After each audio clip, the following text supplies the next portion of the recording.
എന്റെ പ്രിയപ്പെട്ടവരെ, ഏത് രോഗമാകട്ടെ, ഏത് പ്രയാസമാകട്ടെ, എത്ര വലിയ ബുദ്ധിമുട്ടിന്റെ സമയമാണെങ്കിലും നിസ്കാരത്തിന്റെ കാര്യം മറക്കരുത്. ഒരു ഹദീസ് പറയാ, പടച്ചവനെ മഹാനായ ഇബ്നു അബ്ബാസ് റളിയല്ലാഹു തആല അൻഹു, അല്ലാഹുവിന്റെ റസൂലിന്റെ സ്വഹാബിയാണ് ഇബ്നു അബ്ബാസ് റളിയല്ലാഹു തആല അൻഹു. ഖാല ഇബ്നു അബ്ബാസ് റളിയല്ലാഹു തആല അൻഹു, ലൈസ മഅനാ അല്ലാഹുന തർഖഹാ. മഹാനായ ഇബ്നു മസ്ഊദ് റളിയല്ലാഹു തആല അൻഹുവിന്റെ കണ്ണിനൊരു രോഗം വരികയാണ്. കണ്ണ് തുറക്കാൻ കഴിയുന്നില്ല, കണ്ണ് കാണാൻ കഴിയുന്നില്ല. കണ്ണിന് രോഗം വന്നിട്ട് വല്ലാത്ത പ്രയാസമാണ്. ആ സമയത്ത് പടച്ചവനെ, കണ്ണ് കാണാതെ, കണ്ണ് തുറക്കാതെ കണ്ണിന്റെ കാഴ്ചയെന്ന് പോവുകയാണ്. ഇബ്നു മസ്ഊദ് റളിയല്ലാഹു തആല അൻഹുവിന്റെ കണ്ണിന്റെ കാഴ്ച എവിടെ നിന്ന് നഷ്ടപ്പെട്ടു പോയപ്പോ, ചികിത്സയുടെ ഭാഗമായി കാഴ്ചയുണ്ടായിരുന്ന കണ്ണിന്റെ കാഴ്ചയെന്ന് നഷ്ടപ്പെട്ടപ്പോ കണ്ണിന് രോഗം വന്നു. ചിലപ്പോഴൊക്കെ കണ്ണിങ്ങനെ അടഞ്ഞു പോകാറുണ്ട്. നമ്മളിൽ പലർക്കും അങ്ങനെ സംഭവിക്കുമല്ലോ. അങ്ങനെ അവസാനം കണ്ണിന്റെ കാഴ്ച ശക്തി തിരിച്ചു കിട്ടാൻ അവിടെ വൈദ്യന്മാര് ചികിത്സിക്കുമ്പോ അവര് പറഞ്ഞു കൊടുത്ത കാര്യം എന്തെന്നറിയുമോ? കുറച്ചു ദിവസം നിങ്ങൾ നിസ്കാരം ഉപേക്ഷിക്കണം. നിങ്ങൾക്ക് ഉളുവെടുക്കാനോ നിങ്ങൾ തലകുനിക്കാനോ പാടില്ല. നിങ്ങളുടെ ചികിത്സയുടെ ഭാഗമായി നിങ്ങളുടെ കണ്ണിന്റെ കാഴ്ച ശക്തി നിങ്ങൾക്ക് തിരിച്ചു വേണമെങ്കിൽ ഇബ്നു മസ്ഊദ് തങ്ങളെ, നിങ്ങൾ കുറച്ച് ദിവസം നമസ്കരിക്കാൻ പാടില്ല എന്ന് ഇബ്നു മസ്ഊദ് റളിയല്ലാഹു തആല അൻഹുവിനോട് വൈദ്യന്മാര് പറഞ്ഞപ്പോ മഹാനവറുകൾ കരയുകയാ. ഇബ്നു മസ്ഊദ് റളിയല്ലാഹു തആല അൻഹു കരയുകയാണ്. എന്നിട്ട് പറഞ്ഞത് എന്തെന്നറിയുമോ? കാലമൻ തറക സ്വലാത തഖിയല്ലാഹു വഹുവ അലൈഹി ഗളബാൻ. ഇബ്നു മസ്ഊദ് റളിയല്ലാഹു തആല അൻഹു കരയുന്നത് കണ്ടപ്പോ, എന്തിനാണ് കരയുന്നതെന്ന് ചോദിച്ചപ്പോ ഇബ്നു മസ്ഊദ് തങ്ങളോട് കണ്ണിന്റെ കാഴ്ചശക്തി തിരിച്ചു വേണമെങ്കിൽ ചികിത്സയുടെ ഭാഗമായി നിങ്ങൾ കുറച്ച് ദിവസം നിസ്കരിക്കാതെ ഇരിക്കണമെന്ന് പറഞ്ഞപ്പോ കരഞ്ഞുകൊണ്ട് പറഞ്ഞതെന്നറിയുമോ? അല്ലാഹുവിന്റെ പ്രവാചകൻ പറഞ്ഞിട്ടുണ്ട്, ഏതെങ്കിലും ഒരു മനുഷ്യൻ നമസ്കാരം ഉപേക്ഷിച്ച അവന്റെ മേൽ അല്ലാഹുവിന്റെ കോപമുണ്ടാകുമെന്നാ. ഏതെങ്കിലും ഒരു മനുഷ്യൻ നമസ്കാരം ഉപേക്ഷിച്ചു കഴിഞ്ഞാൽ അവൻ അല്ലാഹുവിന്റെ കോപമുണ്ടാക്കും. മഹാനായ നബിയുനാ റസൂലുള്ളാഹി അങ്ങയുടെ പറഞ്ഞു, കണ്ണിന്റെ കാഴ്ചശക്തി തിരിച്ചു വേണമെങ്കിൽ കുറച്ചു ദിവസം നിസ്കരിക്കരുത്, പറ്റൂല. അല്ലാഹുവിന്റെ കോപമുണ്ടാകും. അല്ലാഹു നമുക്ക് ഭാഗ്യം നൽകുമാറാകട്ടെ. മഹാനവറുകൾ അവിടെ നിന്ന് ദുആ ചെയ്യും. എന്റെ പ്രിയപ്പെട്ട സഹോദരങ്ങളെ, നാം നിരന്തരമായി നടത്തുന്ന പ്രാർത്ഥനയാണ്, അല്ലാഹുവേ പിശാചിന്റെ കെണിയിൽ നിന്ന്, അല്ലാഹുവേ പിശാചിന്റെ ചതിയിൽ നീ എന്നെ അകപ്പെടുത്തല്ലേ അല്ലാ. പ്രിയപ്പെട്ടവരെ, നമ്മൾ ദുആ ചെയ്യുന്നവരാണ്. പടച്ചവനേ, അല്ലാഹുവേ നീ എന്റെ ശൈത്താന്റെ ചതിയിൽ നിന്ന് എന്നെ രക്ഷപ്പെടുത്തണേ അല്ലാ എന്ന് ഞാനും നിങ്ങളും ദുആ ചെയ്യുന്നവരാണ്. അതുകൊണ്ട് പ്രവാചകൻ പറയുകയാ, നിസ്കാരം ഒരിക്കലും അശ്രദ്ധമാക്കാതിരിക്കാൻ വലിയ ജാഗ്രത നിങ്ങൾ പുലർത്തണേ എന്ന് നബി മുഹമ്മദ് മുസ്തഫ. ഇബ്ലീസ് നമ്മളെ എങ്ങനെയും പിഴപ്പിക്കാൻ നടക്കുകയാണ്. അതുകൊണ്ടാണ് പ്രവാചകൻ പറഞ്ഞത്, നിങ്ങളുടെ മനസ്സുകൾ നിങ്ങൾ നേരെയാക്കണേ, ഒരിക്കലും നിങ്ങളത് അശ്രദ്ധമായി കളയരുത്. നമസ്കാരം ഉപേക്ഷിച്ച് നടക്കുന്ന മനുഷ്യനുണ്ടല്ലോ, അവനെ എളുപ്പം ശൈത്താനിന് പിഴപ്പിക്കാൻ എളുപ്പമാ. അതുകൊണ്ടാണ് റസൂലുള്ളാഹി തങ്ങൾ പറയുന്നത്, ഏതെങ്കിലും ഒരു മനുഷ്യൻ നമസ്കാരം ഉപേക്ഷിച്ച് കഴിഞ്ഞാൽ ആ ഉപേക്ഷിച്ച് അവൻ കുഫറിലേക്ക് എത്തിച്ചേരുമെന്ന് നബി മുഹമ്മദ് മുസ്തഫ സല്ലല്ലാഹു അലൈഹി വസല്ലമ തങ്ങൾ അവിടെ പറയുമ്പോൾ, എന്റെ പ്രിയപ്പെട്ടവരെ, അല്ലാഹുവിന്റെ പ്രവാചകൻ സല്ലല്ലാഹു അലൈഹി വസല്ലമ തങ്ങൾ ഏറ്റവും കൂടുതൽ നോമ്പ് പിടിച്ച, റമദാൻ കഴിഞ്ഞാൽ ഒരുപാട് നോമ്പ് പിടിച്ച, ഒരുപാട് നിസ്കരിച്ച, ഒരുപാട് സൽക്കർമ്മങ്ങൾ ചെയ്ത ഈ പരിശുദ്ധമായ ശഅബാൻ മാസമുണ്ടല്ലോ, ഈ ശഅബാൻ മാസത്തിനെ നമുക്ക് സ്നേഹിക്കാൻ കഴിയണം. ഈ ശഅബാൻ മാസത്തിനെ ആദരിക്കാൻ കഴിയണം. ആരെങ്കിലും ഈ മാസത്തെ ആദരിച്ചാൽ, ഈ മാസത്തെ ബഹുമാനിച്ചാൽ, ഈ മാസത്തിന് പരിഗണന നൽകിയാൽ അല്ലാഹു തരുന്ന പ്രതിഫലം എന്തെന്നറിയുമോ? നബി മുഹമ്മദ് മുസ്തഫ സല്ലല്ലാഹു അലൈഹി വസല്ലമ തങ്ങൾ പറയുകയാ, എല്ലാവരും മറക്കുന്ന മാസമാണ്, എല്ലാവരും മറന്നു പോകുന്ന മാസമാണ്, ഇബാദത്തുകൾ ചെയ്യാത്ത മാസമാണ്, ജനങ്ങൾ അലസമായി കളയുന്ന മാസമാണ്. ഈ മാസം എന്റെ മാസമാ, ഇത് എന്റെ മാസമാ, നിങ്ങൾ പാഴാക്കല്ലേ, നിങ്ങൾ ഇതിനെ സ്നേഹിക്കണേ, ഈ മാസത്തെ ആദരിക്കണേ, ഈ മാസത്തിനെ ബഹുമാനിക്കണേ, ഈ മാസത്തിൽ നിങ്ങൾ അമിതമായി ഇബാദത്തുകൾ ചെയ്യണേ, ഈ മാസത്തിൽ നിങ്ങൾ നോമ്പ് പിടിക്കണേ. ഈ മാസത്തെ ആരെങ്കിലും ആദരിച്ചാ അല്ലാഹു തരുന്ന പ്രതിഫലം എന്തെന്നറിയുമോ? റസൂലുള്ളാഹി തങ്ങൾ പറയുകയാണ്, ശഅബാനു ഹുവൽ മുകഫിറൂൻ. അല്ലാഹുവിന്റെ പ്രവാചകം പറയുകയാ, എന്റെ പ്രിയപ്പെട്ടവരെ, പരിശുദ്ധമായ റമളാൻ കടന്നു വരുമ്പോ റഹ്മത്തിന്റെ 10, മഗ്ഫിറത്തിന്റെ 10, നരകമോചനത്തിന്റെ 10 എന്ന് പറഞ്ഞുകൊണ്ട് 30 ദിവസം ദുആ ചെയ്തുകൊണ്ട് നടക്കുന്നവരെ, റമളാനിൽ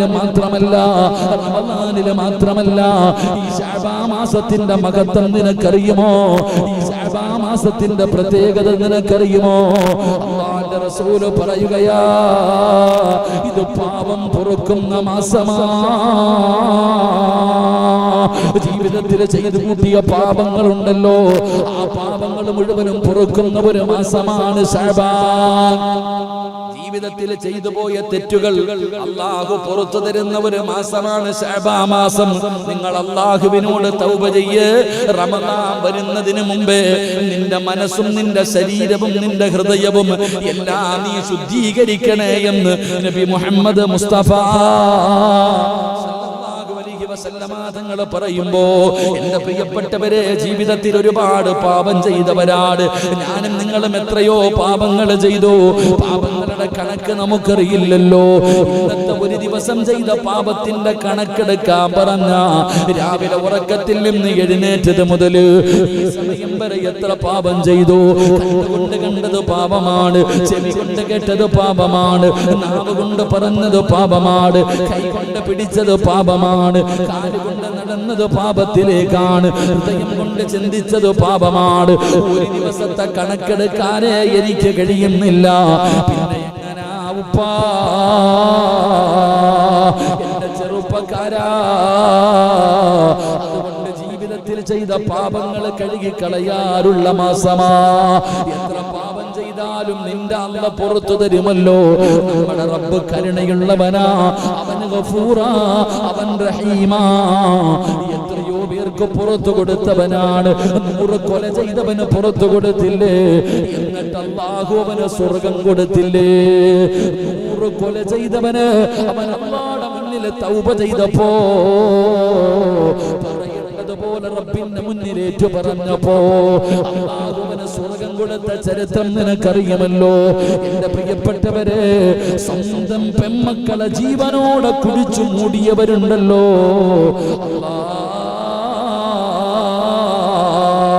സ്വന്തം മക്കളെ ജീവനോടെ കുഴിച്ചു മൂടിയവർ.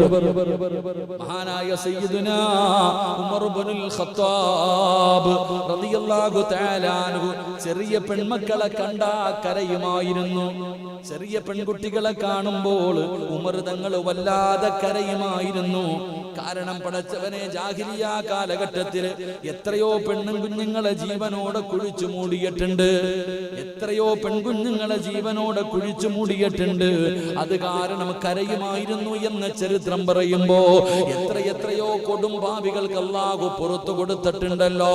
അല്ലാഹ് അത്രയും കരുണയുള്ളവനാണ്. നിനക്കാടാ മടി? അല്ലാഹുവിനോട് ചോദിക്കാൻ നിനക്ക് മടിയല്ലേ? നിന്റെ റബ്ബാരെന്നറിയുമോ? ഇബാദിയല്ലദീന അശ്റഫൂ അലാ അൻഫുസിഹിം ലാ തഖ്നതൂ മിർ റഹ്മത്തില്ലാഹ്. തന്നെയല്ലേ പറഞ്ഞത്? നബിയേ, അങ്ങയുടെ ദാസന്മാരോട് പറഞ്ഞു കൊടുക്ക്, അവര് കണ്ടുപിടിച്ചവരാണോ, അവര് വ്യഭിചരിച്ചവരാണോ, അവര് പലിശ തിന്നവരാണോ, അവര് മതി നിറന്ന് നടന്നവരാണോ, അവര് ധിക്കാരം ചെയ്തവരാണോ, അവരെത്ര വലിയ ദുൽമ ചെയ്തവരാണോ, പേടിക്കണ്ട നബിയേ, അവരോട് പറ, എന്നോട് ഏറ്റു പറയാ, എന്നോട് ചോദിക്കാൻ പറ നബിയേ. ഞാൻ ഗഫൂറല്ലേ, ഞാൻ പൊറുക്കുന്നവനല്ലേ, ഞാൻ കരുണയുള്ളവനല്ലേ, എന്നെക്കാളും പൊറുക്കുന്ന ആരാണ് നബിയേ ഈ മുഖത്തുള്ളത്? എന്നോട് ചോദിക്കാൻ പറയുമ്പോൾ എന്റെ പ്രിയപ്പെട്ടവരോട് പറയുകയാണ്, ജീവിതത്തിൽ ഒരുപാട് തെറ്റുകൾ ചെയ്തവരാണ്. ഈ തെറ്റുകൾ ചുമക്കാനുള്ളതല്ല, ഇത് ചുമന്ന് നടക്കാനുള്ളതല്ല, ഇത് ഇറക്കി വെക്കാനുള്ളതാണ്. പറയേണ്ട റബ്ബിന്റെ മുന്നില്, എന്റെയും നിങ്ങളുടെയും പടച്ച റബ്ബിന്റെ മുന്നില് ചെയ്തു പോയ പാപങ്ങൾ ഏറ്റു പറയാനുള്ള മനസ്സാണ് വേണ്ടത്. ഒരു മടിയും നീ കാണിക്കരുത്. അല്ലാഹുവിന്റെ മുന്നിൽ എണ്ണി എണ്ണി പറയണം. പാപങ്ങളോരോ എണ്ണി നീ കരയേണ്ടതാ, വിജനസ്ഥലം മതി നേറ്റവും പറ്റുന്നതാ. നീ ചെയ്ത തെറ്റിൻ ആഴമോർത്തിട്ടുണ്ടടാ നടി, നിറയട്ട മണ്ണാൽ നിന്റെ മുഴുവൻ തലമുടി. ഇത് കണ്ടു നിന്നോടലിവ് റബ്ബിനു തോന്നണം, പടിവാതിലൊഴിയാതെവിടെയും നീ കരയണേ. അല്ലാഹുവിന്റെ മുന്നിൽ പറയാനുള്ളത് എണ്ണി എണ്ണി പറ. എന്ത് പാപമാണോ അല്ലാഹുവിന്റെ മുന്നിൽ പറ സഹോദരാ, ഉപ്പാ റബ്ബിന്റെ മുന്നിൽ പറ. കാരണം എന്തെന്നറിയുമോ? ഒരു തെറ്റ് അല്ലാഹു നീതിമാനാ, അല്ലാഹു നീതിമാനാ. ഇവിടത്തെ കോടതി പോലെയല്ല. ഒരു കോടതി പറയും ഇവൻ തെറ്റുകാരനാണ്, അടുത്ത കോടതി പറയും അവൻ നിരപരാധിയാണ്. ഒരു കോടതി പറയും ഇവൻ നിരപരാധിയാണ്, അടുത്ത കോടതി പറയും ഇവന് കുറ്റവാളിയാണ്. പണമുണ്ടെങ്കിൽ അധികാരമുണ്ടെങ്കിൽ ഇവിടത്തെ കോടതിയിൽ നിന്ന് രക്ഷപ്പെടാ. പക്ഷെ അല്ലാഹുവിന്റെ കോടതിയുണ്ടല്ലോ, അവിടത്തെ ജഡ്ജി നീതിമാനാ. ഒരു തെറ്റിന്റെ പേരിൽ അല്ലാഹു ഒരു മനുഷ്യനെ 2 പ്രാവശ്യം ശിക്ഷിക്കില്ലെന്ന് നബി മുഹമ്മദ് മുസ്തഫ. ഈ ദുനിയാവിൽ വെച്ച് ചെയ്തു പോയ പാപങ്ങളുടെ പേരിൽ അള്ളാഹുവിന്റെ മുന്നിൽ പശ്ചാത്തപിച്ചു മടങ്ങിയ നാളെ അവിടെ നമ്മൾ രക്ഷപ്പെടും. അള്ളാഹു രക്ഷപ്പെടുത്തുമാറാകട്ടെ, അള്ളാഹു രക്ഷപ്പെടുത്തുമാറാകട്ടെ. പ്രവാചകൻ ഈ ഹദീസ് പറഞ്ഞു കൊടുത്തപ്പോ മഹാനായ മാഇസ് റളിയല്ലാഹു തആല അൻഹു സഹാബിയ മാഇസ് റളിയല്ലാഹു തആല അൻഹു അള്ളാഹുവിന്റെ പ്രവാചകൻ സല്ലല്ലാഹു അലൈഹി വസല്ലമ തങ്ങളുടെ മുന്നിൽ വന്നിട്ട് പറഞ്ഞു, നബിയെ, എന്നെ ഒന്ന് ശുദ്ധീകരിക്കണം, എന്നെ ഒന്ന് ശുദ്ധീകരിക്കണം. ആ പറഞ്ഞതിന്റെ അർത്ഥം, ഞാൻ വ്യഭിചരിച്ചു നബിയെ, അതുകൊണ്ട് എനിക്ക് തരാനുള്ള ശിക്ഷ എനിക്ക് താ, ഇസ്ലാമിന്റെ ശിക്ഷ എനിക്ക് വേണം. റസൂലുള്ളാഹി തങ്ങൾ പറഞ്ഞു, നീ പോ മായിസേ എന്ന് പറഞ്ഞിട്ട് പ്രവാചകൻ അവിടെ ഓടിച്ചു വിട്ടു. നീ പോകാൻ പറഞ്ഞു. മായിസ് റളിയല്ലാഹു തആല അൻഹു തിരിച്ചു വീട്ടിൽ പോയി. ഉറക്കമില്ല, കിടന്നിട്ട് ഉറക്കം വരുന്നില്ല. മായിസ് റളിയല്ലാഹു തആല അൻഹു രണ്ടാമതും പ്രവാചകൻ സല്ലല്ലാഹു അലൈഹി വസല്ലമ തങ്ങളുടെ മുന്നിൽ വന്നിട്ട് പറഞ്ഞു, നബിയേ, ഞാൻ തെറ്റ് ചെയ്തു നബിയെ, ഞാൻ വ്യഭിചരിച്ചു നബിയെ. അള്ളാന്റെ റസൂൽ സല്ലല്ലാഹു അലൈഹി വസല്ലമ തങ്ങളുടെ സ്വഹാബത്തിനോട് പറഞ്ഞു, കള്ളു കുടിച്ചിട്ടുണ്ടോ എന്ന് നോക്കാൻ. എന്തൊക്കെയോ വിളിച്ചു പറയുന്നു. കാരണം ഇസ്ലാമിന്റെ നിയമം, വിവാഹം കഴിഞ്ഞ ഒരു മനുഷ്യൻ വ്യഭിചരിച്ചു കഴിഞ്ഞാൽ അവനെ എറിഞ്ഞു കൊല്ലണമെന്ന. അള്ളാഹു കാക്കുമാറാകട്ടെ. ഈ ശിക്ഷ കൊടുക്കണ്ട എന്ന് വിചാരിച്ചു പോയി തൗബ ചെയ്യട്ടെ എന്ന് കരുതിയിട്ടാണ് അള്ളാന്റെ റസൂല് പറഞ്ഞു, കള്ളു കുടിച്ചിട്ടുണ്ടോ എന്ന് നോക്കി. എന്തൊക്കെയോ വിളിച്ചു പറയണമെന്ന്. സഹാബികൾ പറഞ്ഞു, കള്ളൊന്നും കുടിച്ചിട്ടില്ല, പോ മായിസ പോ, ഓടിച്ചു വിട്ടു. പക്ഷേ മൂന്നാമതും വന്നു. അള്ളാഹുവിന്റെ പ്രവാചകൻ സല്ലല്ലാഹു അലൈഹി വസല്ലമ തങ്ങളുടെ മുന്നിൽ മായിസ് റളിയല്ലാഹു തആല അൻഹു കടന്നു വന്നിട്ട് പറഞ്ഞു, നബിയെ, ഞാൻ വ്യഭിചരിച്ചു നബിയെ, ഞാൻ വ്യഭിചരിച്ചു നബിയെ, ഞാൻ അറിഞ്ഞുകൊണ്ട് വ്യഭിചരിച്ചിട്ടുണ്ട്, അതുകൊണ്ട് എനിക്കുള്ള ശിക്ഷ താ, എന്നെ ശുദ്ധീകരിക്ക്. റസൂലുള്ളാഹി തങ്ങളോട് പറഞ്ഞു, നബിയേ, ഒരു തെറ്റിന്റെ പേരിൽ അല്ലാഹു 2 പ്രാവശ്യം ഒരു മനുഷ്യനെ ശിക്ഷിക്കില്ലല്ലോ നബിയെ. എനിക്ക് നരകം പേടിയാ, അള്ളാന്റെ പരലോകം എനിക്ക് പേടിയാ, അള്ളാന്റെ കോടതിയിലെ വിചാരണ എനിക്ക് പേടിയാ. നാളെ ഒരു വ്യഭിചാരിയെ പോലെ അള്ളാടെ മുന്നിൽ പോയി നിൽക്കാൻ എനിക്ക് വയ്യാത്തത് കൊണ്ടാ നബിയെ. എനിക്കറിയാം എന്നെ എറിഞ്ഞു കൊല്ലാൻ വിധിക്കുമെന്ന് ഇസ്ലാമിന്റെ നിയമം. അങ്ങനെ ഞാൻ തയ്യാറാ നബിയെ, ഞാൻ എന്ത് ശിക്ഷയ്ക്കും തയ്യാറാണ് നബിയെ. അവസാനം അള്ളാഹുവിന്റെ പ്രവാചകൻ സല്ലല്ലാഹു അലൈഹി വസല്ലമ തങ്ങൾ അവിടെ നിന്ന് വിധിക്കുകയുണ്ടായി, മാഇസ് റളിയല്ലാഹു തആല അൻഹുവിനെ എറിഞ്ഞു കൊല്ലാൻ. മായിസ് റളിയല്ലാഹു തആല അൻഹുവിനെ എറിഞ്ഞു കൊല്ലാൻ അല്ലാഹുവിന്റെ റസൂൽ സല്ലല്ലാഹു അലൈഹി വസല്ലമ തങ്ങൾ അവിടുന്ന് ഓർഡർ ഇട്ടപ്പോൾ സ്വഹാബികൾ കല്ല് പറക്കിയിട്ട് മായിസ് റളിയല്ലാഹു തആല അൻഹുവിനെ എറിയുകയാ. പടച്ചവനെ ഏറുകൊണ്ട് ശരീരത്തിലൂടെ രക്തമൊലിപ്പിച്ചുകൊണ്ട് വേദന സഹിക്കാൻ കഴിയാതെ മായിസ് റളിയല്ലാഹു തആല അൻഹു ഓടി രക്ഷപ്പെട്ടു കഴിഞ്ഞു. സഹാബത്ത് വന്നിട്ട് പറഞ്ഞു, നബിയെ മായിസ് ഓടി, നബിയെ മായിസ് ഓടി രക്ഷപ്പെട്ടു നബിയെ. പ്രവാചകൻ സല്ലല്ലാഹു അലൈഹി വസല്ലമ തങ്ങൾക്ക് ഒരു സമാധാനമായി. എന്റെ പ്രിയപ്പെട്ടവരെ, പ്രവാചകന്റെ മുന്നിൽ സ്വഹാബത്ത് നിൽക്കുമ്പോൾ അതാ വരുന്നു ഇലാ ഹളറത്തി റസൂലില്ലാ, അല്ലാഹുവിന്റെ പ്രവാചകൻ സല്ലല്ലാഹു അലൈഹി വസല്ലമ തങ്ങളുടെ മുന്നിലേക്ക് മായിസ് റളിയല്ലാഹു തആല അൻഹു നിലവിളിച്ചുകൊണ്ട് വരികയാ. ശരീരത്തിലൂടെ രക്തം ഒഴുകുന്നു. അല്ലാഹുവിന്റെ പ്രവാചകൻ സല്ലല്ലാഹു അലൈഹി വസല്ലമ തങ്ങളുടെ ചാരത്ത് വന്നിട്ട് പറഞ്ഞു, നബിയെ അറിഞ്ഞുകൊണ്ട് ഓടിയതല്ല, ശരീരം വേദനിച്ചപ്പോൾ അറിയാതെ ഓടിപ്പോയി നബിയെ. എന്റെ ശരീരം വേദനിച്ചപ്പോൾ ഞാൻ അറിയാതെ ഓടിപ്പോയതാ. അതുകൊണ്ട് ഒരു കുഴിയെടുത്തിട്ട് എന്നെ ആ കുഴിക്കകത്ത് ഇറക്കി നിർത്താൻ പറ നബിയെ. ഒരു കുഴി കുത്തിയിട്ട് ആ കുഴിക്കകത്ത് എന്നെ ഇറക്കി നിർത്തിയിട്ട് അതിനകത്തിട്ട് എറിഞ്ഞു കൊല്ലാൻ പറ. ഓടാൻ പറ്റൂലല്ലോ, ഓടണമെന്ന് വിചാരിച്ചാലും എനിക്ക് പറ്റില്ലല്ലോ. അള്ളാഹുവിന്റെ പ്രവാചകൻ സല്ലല്ലാഹു അലൈഹി വസല്ലമ തങ്ങൾ അവിടെ നിന്ന് അവസാനം എറിഞ്ഞു കൊല്ലാൻ പറഞ്ഞു. അവസാനം മായിസ് റളിയല്ലാഹു തആല അൻഹു അവർ എറിഞ്ഞു കൊന്നു.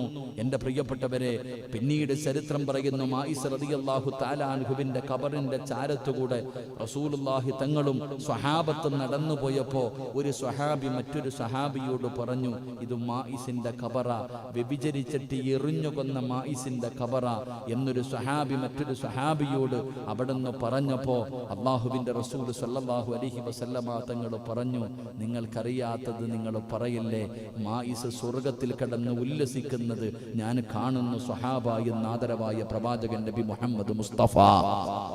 അള്ളാന്റെ റസൂൽ സല്ലല്ലാഹു അലൈഹി വസല്ലമ തങ്ങൾ പറഞ്ഞു, മായിസ് സ്വർഗത്തിൽ കടന്ന് ഉല്ലസിക്കുന്നത് ഞാൻ കാണുന്നുണ്ട്, നിങ്ങൾ കാണുന്നില്ലല്ലോ, നിങ്ങൾ മിണ്ടാതെ നടന്നു പോയി എന്ന് നബിയുനാ റസൂലുള്ളാഹി.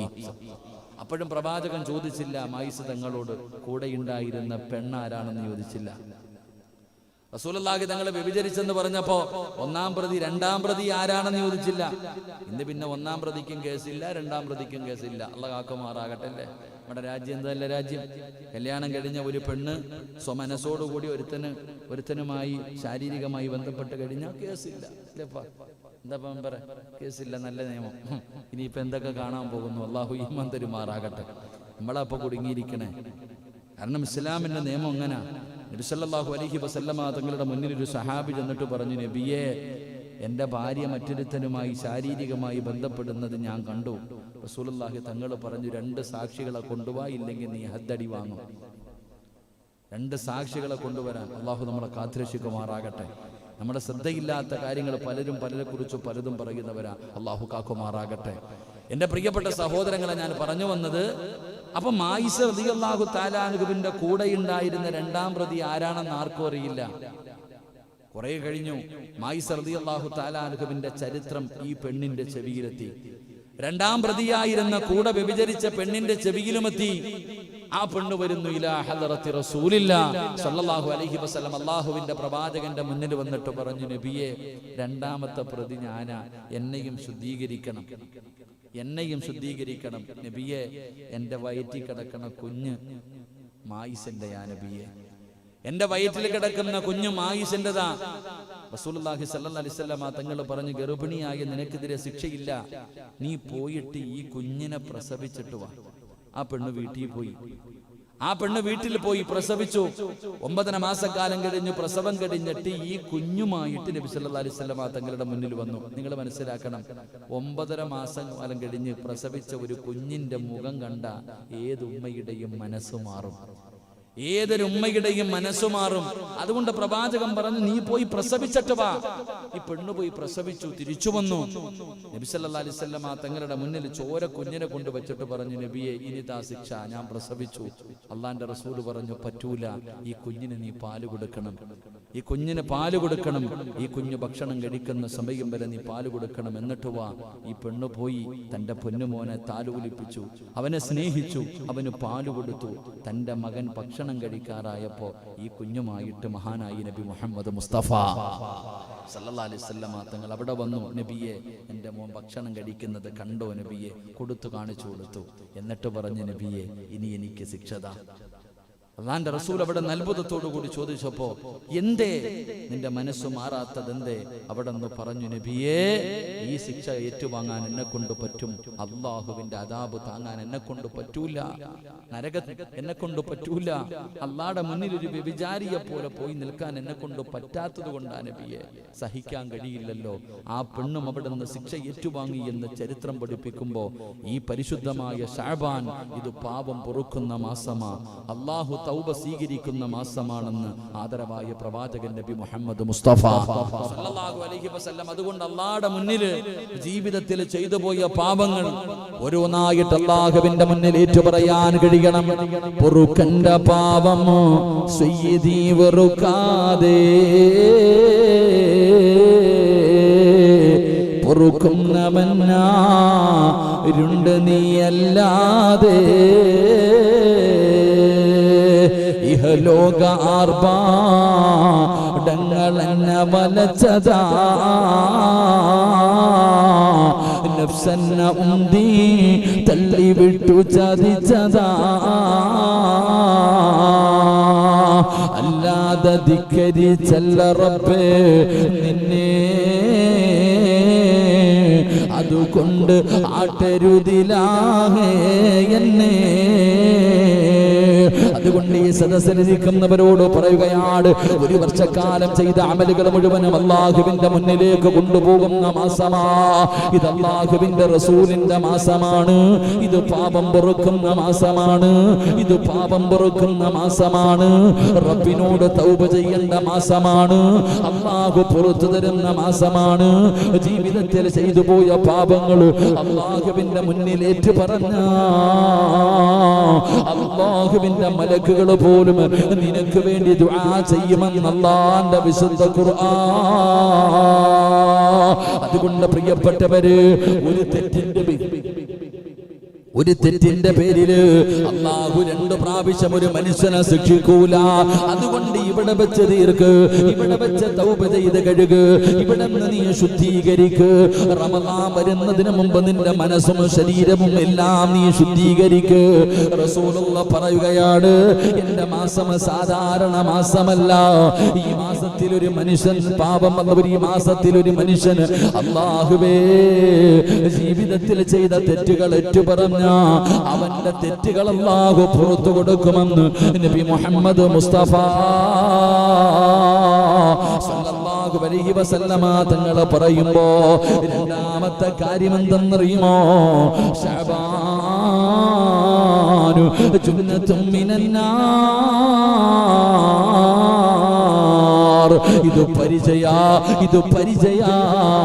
നരകത്തിൽ നിന്ന് രക്ഷപ്പെടാനുള്ള ഒരു പരിചയാണ് ശഅബാൻ മാസമെന്ന് നബി മുഹമ്മദ് മുസ്തഫ സല്ലല്ലാഹു അലൈഹി വസല്ലമ തങ്ങൾ പറയുമ്പോൾ, അല്ലാഹുവിന്റെ അദാബുകൾ കൊണ്ട് നിറച്ച നരകമുണ്ടല്ലോ, അല്ലാഹുവേ തീയുണ്ടല്ലോ, അതാ 3000 കൊല്ലമാണ് അല്ലാഹു നരകത്തെ കത്തിച്ചത്. ആ 3000 വർഷക്കാലം കത്തിച്ച നരകമുണ്ടല്ലോ, നമ്മുടെ വീട്ടിൽ കത്തിക്കുന്ന തീയുണ്ടല്ലോ, അത് 70% നരകത്തിന്റെ തീയുടെ 70% നമ്മുടെ വീടിന്റെ അകത്ത് കത്തിക്കുന്ന കത്തിയുണ്ടല്ലോ. അല്ലാഹുവേ അവിടെ നിന്ന് പറഞ്ഞു തരുമ്പോ, ആ ഭയാനകമായ നരകത്തിൽ നിന്ന് രക്ഷപ്പെടാനുള്ള ഒരു വഴിയാണ് അവിടെ കത്തിക്കുന്നത്. എന്തെന്നറിയുമോ? വഖൂദുഹന്നാസു വൽഹിജാറാ. നരകത്തിലിട്ട് കത്തിക്കുന്ന വിറക് എന്നറിയുമോ? മനുഷ്യന്റെ ശരീരവും കല്ലുകളുമാണ് നരകത്തിലിട്ട് കത്തിക്കുന്നതെന്ന് അല്ലാഹുവിന്റെ പരിശുദ്ധമായ ഖുർആൻ അവിടെന്ന് പറഞ്ഞു തരുമ്പോ, ആ നരകത്തിൽ നിന്ന് രക്ഷപ്പെടണോ? ആ നരകത്തിൽ നിന്ന് രക്ഷപ്പെടണോ? ഈ പരിശുദ്ധമായ മാസത്തിൽ നിന്നെ കൊണ്ട് കഴിയുന്ന ഇബാദത്തുകൾ ചെയ്യൂ. കഴിവിന്റെ പരമാവധി നോമ്പ് പിടിക്കൂ. കഴിവിന്റെ പരമാവധി നന്മകൾ ചെയ്യൂ. ഒന്നും കഴിയുന്നില്ലെങ്കിലും എന്റെ മുത്തുനബിയുടെ മാസമാണല്ലോ, അല്ലാഹുവിന്റെ റസൂൽ എന്റെ മാസമെന്ന് പരിചയപ്പെടുത്തിയ മാസമാണല്ലോ. ഇതിനെ ഒന്ന് സ്നേഹിക്കാൻ കഴിയുമോ? ഇതിനെ ഒന്ന് ബഹുമാനിക്കാൻ കഴിയുമോ? ഇതിന് നൽകേണ്ട സ്ഥാനമൊന്ന് നൽകാൻ കഴിയുമോ? എങ്കിൽ അല്ലാഹു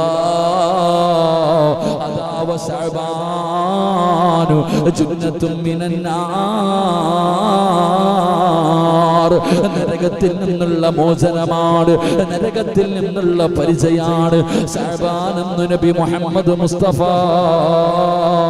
സല്ലല്ലാഹു അലൈഹി വസല്ലമ തങ്ങൾ പഠിപ്പിക്കുമ്പോ ഞാൻ വിശദീകരിക്കുന്നില്ല. മൂന്നാമത്തെ പ്രതിഫലം എന്തെന്നറിയുമോ? അല്ലാഹുവിന്റെ അനുഗ്രഹങ്ങൾ കൊണ്ട് നിറച്ച സ്വർഗ്ഗമുണ്ടല്ലോ. ലഹും ജന്നാത്തുൻ തജ്രീ മിൻ തഹ്തിഹൽ അൻഹാർ, പാലിരിപ്പിക്കണം തേനിരിപ്പിക്കണം എടുക്കുന്ന പടച്ചറപ്പിന്റെ സ്വർഗമുണ്ടല്ലോ. ആ സ്വർഗത്തിൽ നിനക്കൊരു കൂട്ടുകാരനുണ്ട്. എന്റെ പ്രിയപ്പെട്ട ഉപ്പമാരെ, ഈ പരിശുദ്ധമായ മാസത്തിനെ സ്നേഹിക്കുന്നവരുണ്ടല്ലോ, ഈ പരിശുദ്ധമായ മാസത്തെ ആദരിക്കുന്നവരുണ്ടല്ലോ, ഇതിന് നൽകേണ്ട സ്ഥാനം നൽകുന്നവരുണ്ടല്ലോ, അവർക്ക് അല്ലാഹു കൊടുക്കുന്ന പ്രതിഫലം എന്തെന്നറിയുമോ? അല്ലാഹുവിന്റെ സ്വർഗത്തിൽ നിനക്കൊരു കൂട്ടുകാരനുണ്ട്. അല്ലാഹുവിന്റെ സ്വർഗത്തിൽ നിനക്കൊരു കൂട്ടുകാരനുണ്ട്. ആരാണെന്നറിയുമോ? മഹാനായ യൂസുഫ് നബി അലൈഹിസ്സലാം. യൂസുഫ് നബി ഉണ്ടല്ലോ, യാക്കൂബ് നബിയുടെ പൊന്നാര മകനായ യൂസുഫ് നബി ഉണ്ടല്ലോ. എന്തൊരു സൗന്ദര്യമാ! യൂസുഫ് നബിയുടെ ചരിത്രം നിനക്കറിയുമല്ലോ. ഈജിപ്തിലെ ഖദീജ, ഈജിപ്തിലെ ഭരണാധികാരിയുടെ പ്രിയപ്പെട്ട ഭാര്യയായ സുലൈഖ ബീവിയുടെ കൊട്ടാരത്തിന്റെ അകത്ത് പെണ്ണുങ്ങൾ ഇങ്ങനെ ആപ്പിൾ മുറിച്ചു കൊണ്ടിരിക്കുമ്പോ അവരുടെ കണ്ണിന്റെ മുന്നിലൂടെ യൂസുഫ് നബി അലൈഹിസ്സലാം അവിടെ നടന്നു പോയപ്പോ യൂസുഫ് നബിയുടെ സൗന്ദര്യം കണ്ടിട്ട് അവരുടെ കയ്യിലിരുന്ന കത്തി കൊണ്ട് കൈ പോലും മുറിച്ചു കളഞ്ഞെന്ന ചരിത്രം പഠിപ്പിച്ച അല്ലാഹുവിന്റെ പ്രവാചകൻ മഹാനായ യൂസുഫ് നബി അലൈഹിസ്സലാം. യൂസുഫ് നബിയുടെ കൂട്ടുകാരനാകാൻ ആഗ്രഹമുണ്ടോ? സ്വർഗത്തിലെ യൂസുഫ് നബിയുടെ കൂടെ നടക്കാൻ, ആ യൂസുഫ് നബിയെ കാണാൻ, ആ യൂസുഫ് നബിയുടെ സ്നേഹം കിട്ടാൻ നിങ്ങൾക്ക് ആർക്കെങ്കിലും ആഗ്രഹമുണ്ടോ? ഈ പരിശുദ്ധമായ ശഅബാൻ ഉണ്ടല്ലോ, പരിശുദ്ധമായ ശഅബാൻ മാസത്തിന് ഏതെങ്കിലും ഒരു മനുഷ്യനെ സ്നേഹിച്ചാൽ, ഈ മാസത്തിന് ആരെങ്കിലും ആദരിച്ചാ, അവൻ നാളെ സ്വർഗത്തിൽ യൂസുഫ് നബിയുടെ കൂട്ടുകാരനാണെന്ന് ആദരവായ പ്രവാചകൻ നബി മുഹമ്മദ് മുസ്തഫ സല്ലല്ലാഹു അലൈഹി വസല്ലമ തങ്ങൾ പഠിപ്പിക്കുമ്പോ എന്റെ പ്രിയപ്പെട്ടവരെ പ്രതിഫലം കേൾക്കണോ? ഈ മാസത്തിൽ നീ ഇബാദത്തുകൾ ചെയ്താൽ, ഈ മാസത്തിൽ അല്ലാഹുവേ മുത്തുനബിയുടെ മാസമാണെന്ന് കരുതിയിട്ട് ഒരുപാട് സൽക്കർമ്മങ്ങൾ ചെയ്താ നിനക്ക് അല്ലാഹു തരുന്ന പ്രതിഫലം എന്തെന്നറിയുമോ? തരുന്ന പ്രതിഫലം എന്തെന്നറിയുമോ? മഹാനായ അയ്യൂബ് നബി അലൈഹിസ്സലാം, അയ്യൂബ് നബിയുടെ ചരിത്രം അറിയുമല്ലോ, അയ്യൂബ് നബിയുടെ ചരിത്രം അറിയുമല്ലോ. അയ്യൂബ് നബിക്ക് അല്ലാഹു കൊടുക്കുന്ന പ്രതിഫലം അറിയുമല്ലോ. 18 വർഷക്കാലം ശരീരം മുഴുവനും രോഗങ്ങൾ പിടിച്ച് അവിടെ നിന്ന് ചീഞ്ചലങ്ങൾ ഒഴുകുകയാണ്, മാംസങ്ങൾ താഴെ വീഴുകയാണ്, വേദന സഹിക്കാൻ കഴിയാതെ, അല്ലാഹുവേ നടക്കാൻ കഴിയാതെ, ഇരിക്കാൻ കഴിയാതെ 18 കൊല്ലം പ്രയാസത്തിന്റെ നടുവിൽ നടന്നപ്പോൾ ഒരിക്കൽ പോലും അല്ലാഹുവിനോട് ഇതൊന്ന് ശിഫയാക്കി താ അല്ലാഹ് എന്ന് പടച്ച റബ്ബിനോട് ദുആ ചെയ്യാത്ത നബിയാ. ഇതല്ല എനിക്ക് തന്ന പരീക്ഷണമാ. ഞാൻ അല്ലാഹുവിനോട് പരാതി പറയില്ല, ഞാൻ അല്ലാഹുവിനോട് പരാതി പറയില്ല. 18 വർഷക്കാലം ദുആ ചെയ്യാതെ ആ വേദനകളും ത്യാഗങ്ങളും പരീക്ഷണങ്ങളും പ്രയാസങ്ങളും ജീവിതത്തിൽ നേരിട്ട് കൊണ്ട് നടന്ന പ്രവാചകനാണ് മഹാനായ അയ്യൂബ് നബി അലൈഹിസ്സലാം. ഈ പരിശുദ്ധമായ ശഅബാൻ മാസത്തെ ആദരിക്കുന്ന വാപ്പാ, ഇതിൽ ഇബാദത്ത് ചെയ്യുന്ന ചെറുപ്പക്കാരാ, അല്ലാഹ് അല്ലാഹു നിനക്ക് അയ്യൂബ് നബിയുടെ പ്രതിഫലം തരുമെന്ന് നബി മുഹമ്മദ് മുസ്തഫ സല്ലല്ലാഹു അലൈഹി വസല്ലമ തങ്ങൾ പറയുമ്പോ എന്റെ മാസമാണ് ശഅബാനെന്ന് റസൂലുള്ളാഹി തങ്ങൾ പരിചയപ്പെടുത്തിയ മാസമാണല്ലോ. അല്ലാഹുവേ, മുത്തുനബിയുടെ മാസത്തെ സ്നേഹിച്ചാൽ, മുത്തുനബിയുടെ മാസത്തിൽ നിസ്കരിച്ചാൽ, മുത്തുനബിയുടെ മാസത്തിൽ സ്വലാത്ത് പറഞ്ഞാൽ, മുത്തുനബിയോടുള്ള മഹബ്ബത്ത് കാരണം ഈ മാസത്തെ നെഞ്ചിലേറ്റിയ മുത്തുനബി നിന്നെ മറക്കുവോ മുസ്ലിമേ? ഇന്നല്ലാഹ വമലായികതഹു യുസല്ലൂന അലൻ നബി. അല്ലാഹുവേ, ഖുർആനിൽ ആയത്തിറങ്ങിയ മാസമല്ലേ, ഞാനും എന്റെ മലക്കുകളും അല്ലാഹും അവന്റെ മലക്കുകളും പ്രവാചകന്റെ പേരിൽ സ്വലാത്ത് പറയുന്നു എന്ന ആയത്തിറങ്ങിയ ശഅബാന. ആ പരിശുദ്ധമായ ശഅബാനിനെ സ്നേഹിച്ചാൽ അല്ലാഹുവിന്റെ റസൂലിന്റെ പൊരുത്തം നിനക്കുണ്ടല്ലോ, ആ പ്രവാചകന്റെ ശഫാഅത്ത് നിനക്കുണ്ടല്ലോ. നാളെ ആരാരും സഹായിക്കാനില്ലാത്ത പടച്ചറബിന്റെ പരലോകത്ത് അല്ലാഹുവിന്റെ റസൂല് നമ്മളെ മറക്കുവോ? അല്ലാഹുവിന്റെ റസൂല് നമ്മളെ കൈവിടുമോ? എന്റെ പ്രിയപ്പെട്ടവരെ,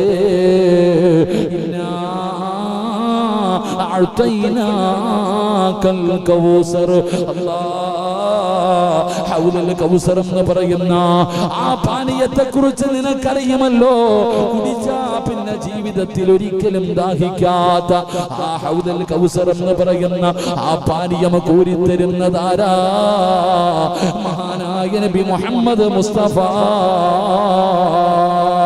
സല്ലല്ലാഹു അലൈഹി വസല്ലമ തങ്ങളാണല്ലോ, അല്ലാഹുവിന്റെ പ്രവാചകനാണല്ലോ ഹൗലുൽ കൗസർ കോരി കൊടുക്കുന്നത്. മുത്തുനബി നിന്നെ മറക്കുമോ? വാപ്പാ നിന്നെ മറക്കുമോ? എന്റെ പ്രിയപ്പെട്ടവര്, വഅദ് കേട്ടുകൊണ്ടിരിക്കുന്നവര്, അല്ലാഹുവിന്റെ റസൂലിന്റെ മാസത്തെ നീ സ്നേഹിച്ച റസൂലൊന്നും നിന്നെ മറക്കില്ലല്ലോ. അല്ലാഹുവിന്റെ പ്രവാചകന്റെ കയ്യിൽ നിന്ന് നാളെ ഹൗലുൽ കൗസർ കുടിക്കാൻ നീ ഭാഗ്യം തരണേ അല്ലാഹ്.